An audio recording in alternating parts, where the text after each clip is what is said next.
see Dr. Lipson, Dr. Haynes, and so many other great leaders here. Working with Ms. Mallory is a blessing every time. We are in tough times right now. Troy feels like a century ago, Troy Davis. It was just a few months ago. Trayvon, we're in the midst of.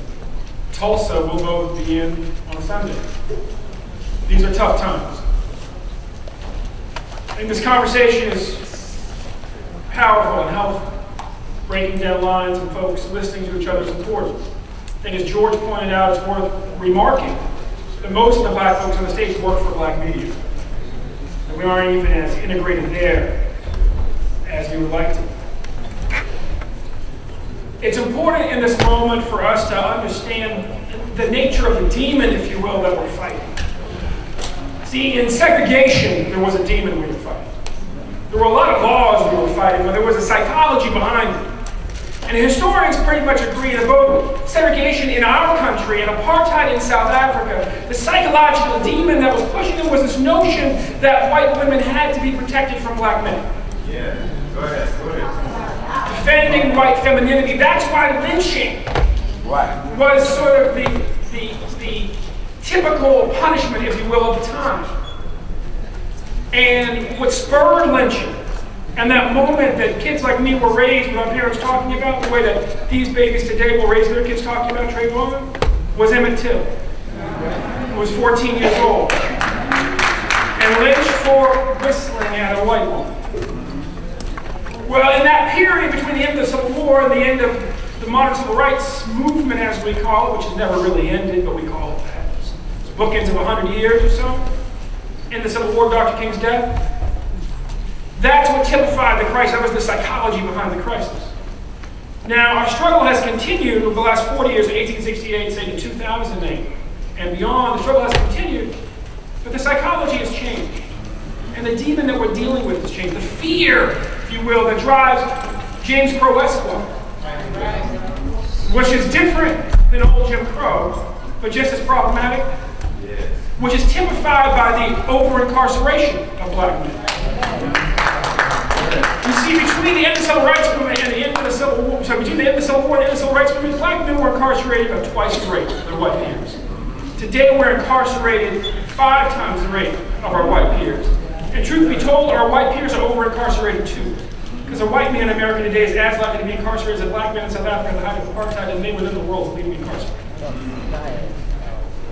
So what has changed? The fear now, first it was when it started to switch in '68 with Nixon's law and order ticket, was protecting the white community from black men.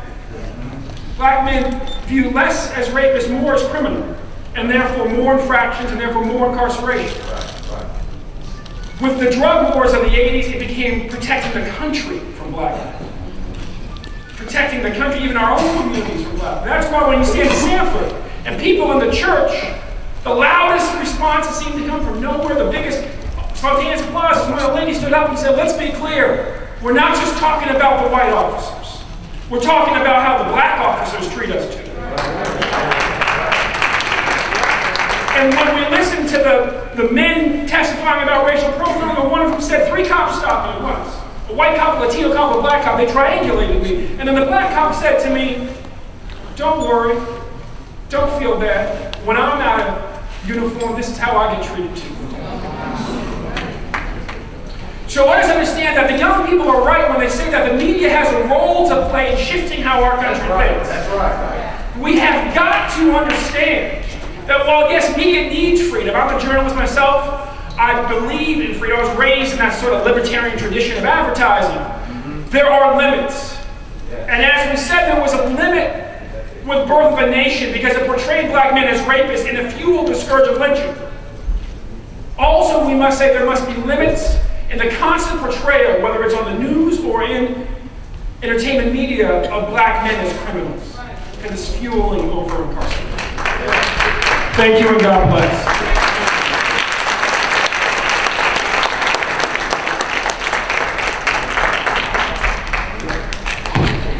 Thank you very much. Everybody can still stay seated, and we will bring in that Housing Secretary, Sean Donovan. And from Dallas, Texas, Reverend Freddie Haynes. Give him a hand.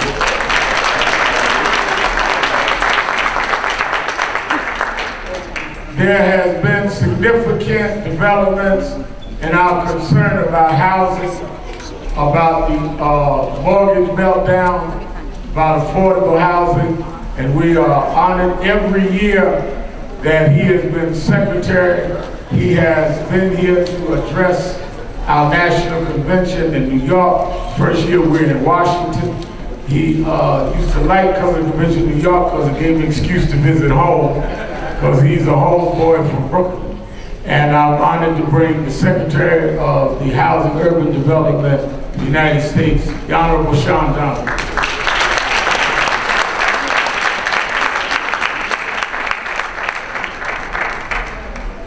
Thank you, Reverend.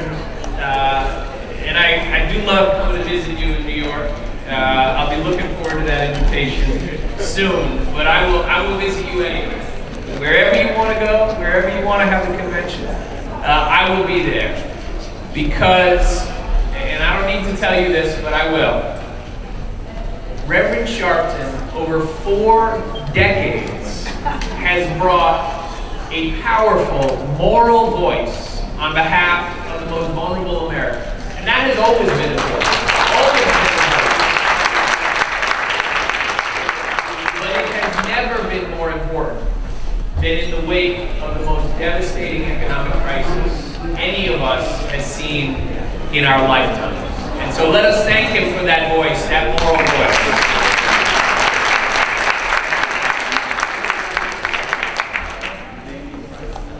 National Action Network has been a remarkable partner to all of us in the Obama administration. I was just joking with the Reverend on the way in. We ought to be holding our cabinet meetings here with you at the convention center, because so many of us are here over these few days. But it's also the remarkable leadership that you have brought. Dr. Richardson and Reverend Haynes. I have to say a shout out to Tamika Mallory for her remarkable work, Michael Hardy. It's a wonderful team that you brought together. And the reason your voice is so important and the work that you do is because you're the ones who see this impact of this devastating crisis up close. You see it in the eyes of the families that you serve, on the streets of the communities where you live. And make no mistake, despite being in the White House, President Obama sees it too. He's seen the shock and pain felt by families who've lost a home, and he's seen what this crisis has done to what were some of our most solid middle-class neighborhoods just a few years ago, some of which had spent decades fighting back from the last urban crisis that this country faced. That's why with his leadership, this administration has refused to stand still. And today, I want to talk about just what Reverend Sharpton said, which is the work that we're doing, the progress that we've made to fight back from this crisis. I want to talk about what we've done to keep families in their homes, the steps we've taken to hold the banks that created this crisis accountable for it, and the work that we're doing to lay a long-term foundation for an economy, as the President likes to say, that is built to last. Most of all, I want to talk about how, with your help, and with a leader in the White House who understands what American families are still going through, how we're going to finish the job of recovering from this crisis. Now, we still have a long way to go, but there are many out there who would want you to forget where we started when the President walked into office. The day he took that seat behind the desk in the Oval Office, we lost over 800,000 jobs that month. Home prices have been dropping for 30 straight months. Every month for 30 straight months when the President walked into office. Foreclosures month after month had been rising to record levels. Now, there are some who said then, and some who are still saying, you know what? Government shouldn't be involved. Just let that housing market hit bottom. You heard that, right?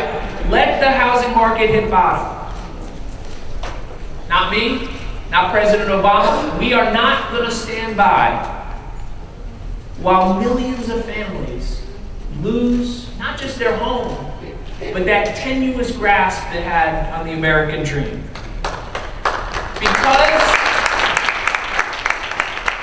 Because we refuse to stand still, today 6 million families have been able to keep their homes because they've had their mortgages modified.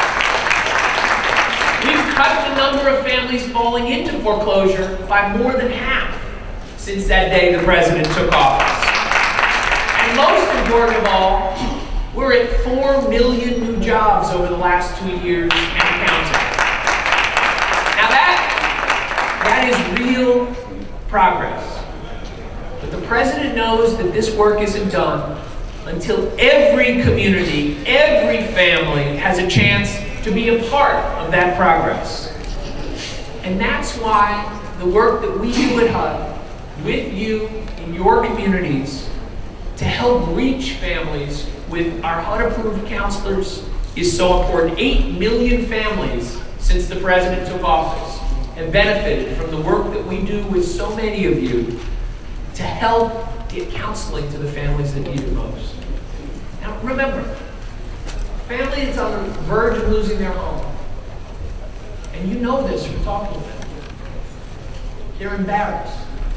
They're afraid to reach out their hand. They're getting 6 or 8 calls a week from scam artists that want to take their home after they've given them those terrible loans that got them into the problem in the first place. Our HUD-approved counselors have a proven record of stopping foreclosures. And yet, this Congress, the Republicans in the House last year, said, you know what? I think this is a good year to stop funding housing counseling. We've never needed it more. And yet, last year they cut off that funding. So we fought with every one of you. And last year we won that funding back. We won that funding back. So let me tell you something else that we're doing. There's this little organization, part of my department, that we call the Federal Housing Administration, FHA. And in the midst of the crisis, with all these subprime loans out there, we had shrunk to just 2% of the market. Why? Because we were making safe loans. We were making the kind of loans that didn't make these outrageous profits for the originators and servicers and the banks that were making them. And so we had shrunk. But we were set up that in a moment of crisis, we would step up and be there for the American people. Remember, some saying, let the market hit bottom. Government shouldn't be engaged. But let me tell you what would have happened if those critics had won out. I want to just have you guess what share of African Americans who bought homes in this country last year used an FHA loan. 20%? 50%? 60% of African Americans who bought a home last year in this country used an FHA loan. You add to that the Veterans Administration and the work that we do in rural communities through USDA, over 80% of African Americans who bought a home last year used an FHA or another loan within the Obama administration. So the next time you hear them say, just let that housing market hit bottom, you know what that's really saying. No more FHA, no more VA, no more USDA. You know what? We got ours. Let's pull up the drawbridge behind us and not let others get access to home ownership.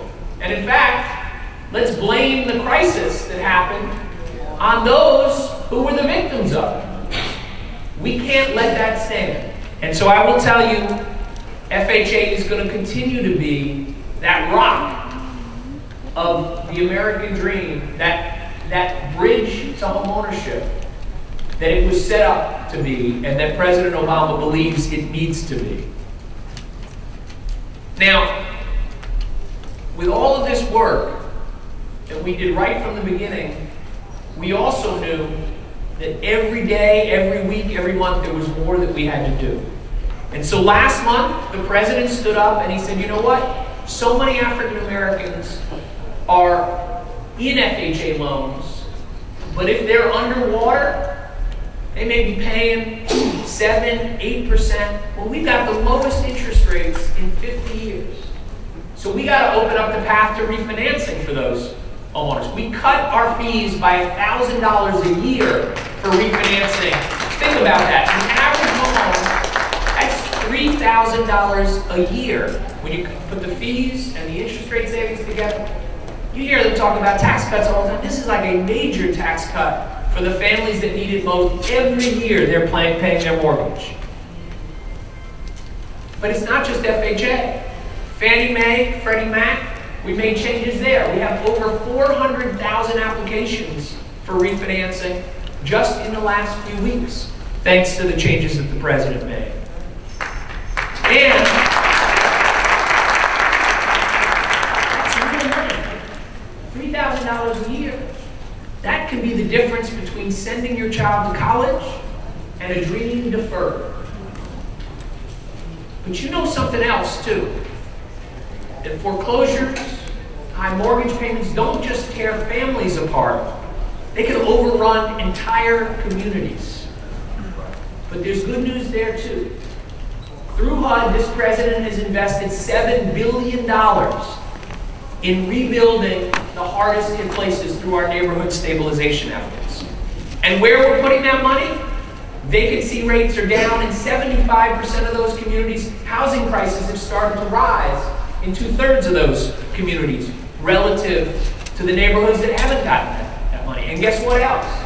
Because African American communities were the hardest hit by this crisis, they also need the help. And so these neighborhood stabilization dollars are twice as targeted to African American neighborhoods as they are to other neighborhoods. So we've made progress there too. But perhaps the biggest step that we've taken in recent months is our historic $25 billion mortgage servicing settlement that we reached with an unprecedented coalition, 49 state attorneys general. I don't know what that attorney general from Oklahoma was thinking, not signing on, but 49 state attorneys general. Now you'd heard the stories about the appalling way that banks have treated families throughout this crisis. Losing their paperwork when people were applying for help, dropping calls, 6, 8 calls till you finally get somebody on the phone when it may be too late. And most egregiously, signing thousands of foreclosure documents that banks never verified or even bothered to read. Now think about that. The single biggest investment a family is going to make in their lifetime, signed away by a bank that didn't even read the paper. How can that be in the United States? Well, I'll tell you what, it's not going to be again. We went in, the president directed us, full investigation. But over and over we found that folks who never even should have gotten in trouble, or who were just 30 days behind on their mortgages, that could have been helped. The irony here is this wasn't even just good for the families and the communities. It was good for the taxpayer too, if you'd gotten that help, because it would have avoided a foreclosure and a default on the loan in the first place. And not just this was the right thing for these banks to do to provide help, they were legally obligated to provide that help in so many cases. Allowing some of our largest and most powerful institutions to play by a different set of rules than anybody else, to commit forgery and perjury against ordinary families, it's not just appalling, it's illegal. And it's not with this administration and this president, believes we stand for as Americans. So I am proud to stand before the National Action Network and say that this settlement makes them pay for that behavior. $25 billion, the largest joint federal-state settlement in the history of the country.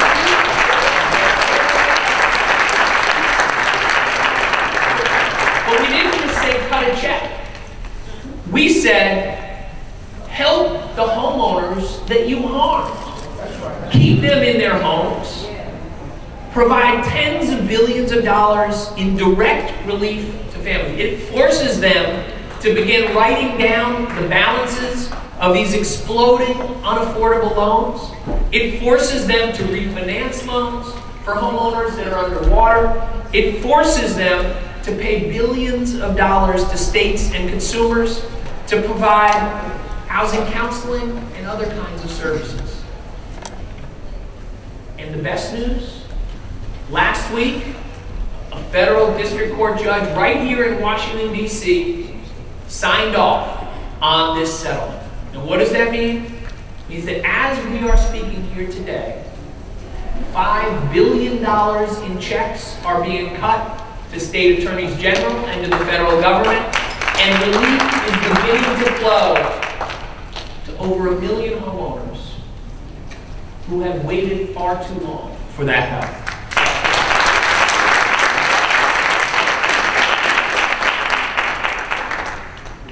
But it's not just those that were harmed that can be helped. You heard me say earlier, we can't ever let this crisis happen again. We can't ever let African American wealth be devastated in the way that it has by this foreclosure crisis. And so also included in this settlement is a homeowner bill of rights that says, on the one hand, and this is going to be done by Richard Cordray at the Consumer Financial Protection Bureau. You remember how hard it was to get that done with Congress, right? And even if the president gets it done, they're going to stand in the way of him getting the director. So he had to go and say, I'm sorry, Congress. I'm the president. I'm going to make an appointment. And he did. So right now, because he did that, the Consumer Financial Protection Bureau is putting in place a single, straightforward set of common sense rules that families can count on when they're buying a home, when they're making the single most important financial decision of their lives. But at the same time, and you know this from the crisis, right? We can't just worry about getting folks the key to that home. We got to make sure they keep that key. And that over time, they can continue to be homeowners and get the help they need. So the standards in this settlement say, and will force lenders and servicers to follow a comprehensive list of rights that, should they ever lose a job, have a medical emergency that puts their home at risk, they will get help. No more lost paperwork, no more runaround, no more excuses. But with all of this done, our work is still far from over. And that's why you gather here. That's why you keep fighting. You know that. First of all, we can't let families fall victim to the kind of scams that got us into this crisis to begin with. And you know, this is, you talk about something that makes me mad. I've seen the advertisements already in newspapers in African American communities saying, get your help from the servicing settlement. Just a few $1,000s and we'll get you your check. Here it is. The very folks who set up shop to make these terrible loans in the first place, we put them out of business. What do? They set up a new business. We're going to help you fix the problem we created. Just give us a few $1,000s, right? We need your help. You are leaders in your communities. You are the voices of justice. Tell families there is help out there that is free. And I mean it, free. No charge. HUD-approved housing counselors are set up to do this very thing. Where do they go? The whole hotline? They go to HUD's website. HUD.gov, HOPE hotline 888-995-HOPE. There is a safe place to go. You are trusted. You are known in your communities. Let folks know there is help out there and that they won't be taken advantage of again. Another thing you can tell them, even if they've already lost their home, if they were wrongfully foreclosed on, if they were charged fees that they shouldn't have, there is help for them as well. Right now, there is a hotline set up for a foreclosure review that's being done right here in Washington by federal agencies to make sure that we compensate folks at the bank's expense for harm that was done, but it's available until July 31st. We found 138,000 problems in foreclosure so far, but there are many more out there. And unless someone picks up the phone and calls, they're not going to get help. So we need your voices on that too. That number, the hotline for this foreclosure review process, 888-952-9105. So that they can have their foreclosure reviewed and justice can be done. But only till the end of July. So we gotta be urgent about this. We gotta get help out there fast. But you get my point. In all of these efforts, we're here to help in this administration. This president is here to help. But we need your partnership. As activists and community leaders, no one is better positioned to articulate the concerns of families to Washington than each of you here today. Whether it's getting Congress to pass President Obama's plan to give every homeowner who's underwater and paying their mortgage the ability to refinance at today's record low interest rates, getting them to pass an enormous expansion of our neighborhood stabilization efforts that we call Project Rebuild, that would create 200,000 jobs in the hardest hit communities, rebuilding the homes that are sitting vacant and boarded up and dragging down too many communities in African American neighborhoods around the country. Or just ensuring that as many dollars as possible in this record settlement go to help the folks that need it. We need you to make your voices heard and to let not only Congresspeople here in Washington, but your local leaders know that support for homeowners, community revitalization, and housing counseling is a top priority for the families that you speak for. Finally, as we celebrate Fair Housing Month this month, and it's one of my proudest things for me about serving our first African American president in the agency, HUD, that had the very first African American cabinet secretary, Robert C. Weaver, who won passage in 1968 of the Fair Housing Law that Martin Luther King lived and died for. We remember that victory this month with Fair Housing Month. And as we do that, we remember that we still need to get to the bottom of this housing crisis and to get justice for the families that were harmed most. So that's why, just as we were announcing this record settlement, President Obama and Attorney General Eric Holder announced a renewed effort to go after these lenders for the origination and the securitization of these mortgages. It's bad enough that once somebody has a bad mortgage, you take advantage of them. That's the servicing part. But let me tell you, where these mortgages come from in the first place, that's what we got to get to the bottom of. That's exactly what we were doing when just a couple months ago, Eric Holder and I announced a $335 million settlement with Countrywide that was the largest fair housing settlement in the history of the country by 10 times. I'll say that again. 10 times larger than any fair housing settlement we'd ever had in this country.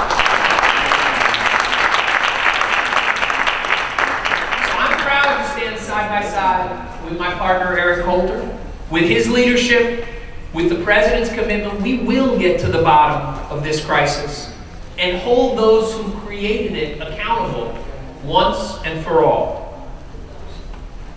But let me step back from housing for just a moment. Because ultimately, everything you've heard about from the full roster of cabinet secretaries that have been visiting with you this week, all of these efforts are fundamentally about the same thing. Not just turning the page on this crisis, not just getting past it, but ensuring that families across the country have a fair shot in this economy. Something too few people have had for far too long. I mentioned earlier what was on the President's plate when he walked in to the Oval Office. It wasn't just the hundreds of thousands of jobs being lost each month, or even the foreclosures piling up month after month.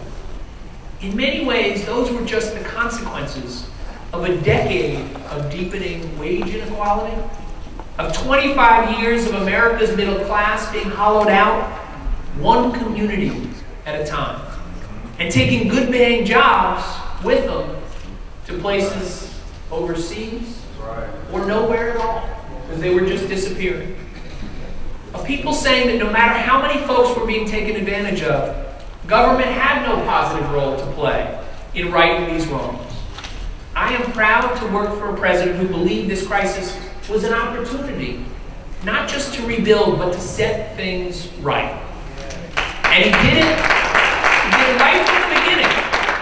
When he passed the Recovery Act, that so-called failed stimulus that you heard about, you heard that, right?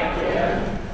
Well, let me give you some news about this so-called failed stimulus. That failed stimulus created 3 million jobs, prevented 6 million people from falling into poverty. Just one program at HUD saved 1.2 million people from sleeping on our streets every night. Just one. Instead of letting the housing market in our hardest hit communities hit rock bottom, as some suggested, and continue to suggest, President Obama said we're going to invest in those homes, rebuild that housing, reform the schools there, and give those families a chance to open a small business. And as we speak, he's fighting to ensure that no millionaire or billionaire ever again pays a lower tax rate than their secretary.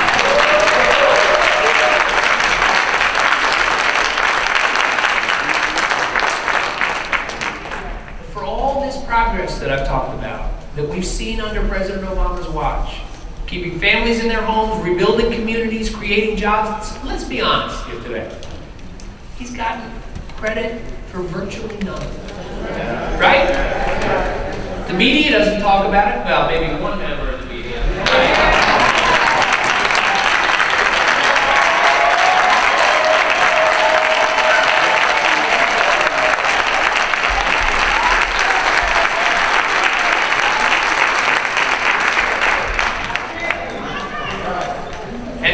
Folks in Washington trying their hardest to talk about anything else, right? So why did he do it? Why has all this work been such a priority for the president and every one of us in the administration? Because he knows what you know. He knows what it's like to walk the halls of public housing, because he's worked there. He knows what it's like to walk the streets of some of our city's poorest neighborhoods, because he's lived there. What it's like to take a subway or a bus just to find a fresh piece of fruit in a grocery store. He knows what it's like to wonder whether you'll ever be able to afford a college education or decent health care. And he knows what it's like to be judged, not on your merits or your talent, but because of where you come from, what your name is, or even what you look like. One of the saddest things I see in the neighborhoods I work in every day at HUD, in too many communities, you can predict the life expectancy of a child by the zip code they grow up in. And you know what the president says? Not in America.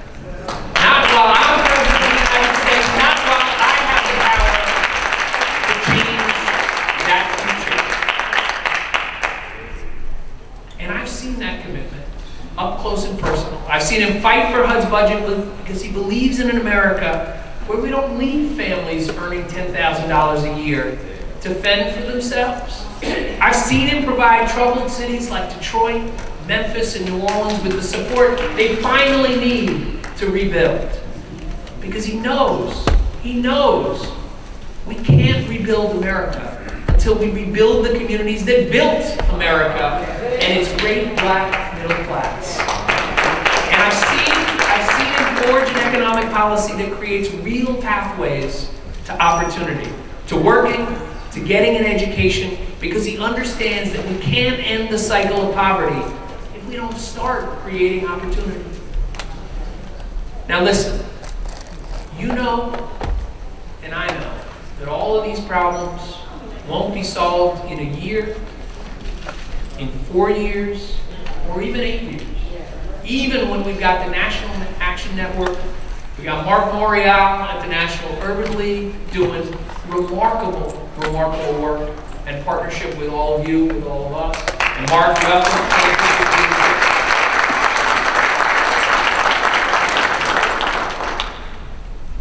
But I will tell you, even though change is hard, think about this, Fair Housing Month. Let's just take a moment and remember all of those who paid the ultimate sacrifice because they knew change was hard. The ultimate sacrifice. Let's remember them when we talk about change and change being hard. But I also know something else. That if you're marching backwards, ain't nothing gonna change. And that's the choice we have to make about the future of this country and this year. If President Obama's life and dedication demonstrates anything, it's that we're not sure when or how change is going to come, but it will come. If we keep marching forward together, it will change. That change will come. It will come because of the work that you do with this president, with me, with HUD. I'm going to keep marching. I'm going to keep coming back every year to visit with you and renew that spirit, that Fair Housing Month spirit, that this is a country that can and will change. If we lift our hands together and say, march on. March on. Thank you.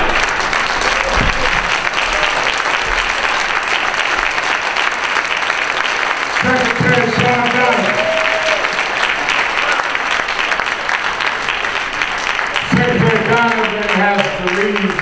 Let me go right to another cabinet member because we have broken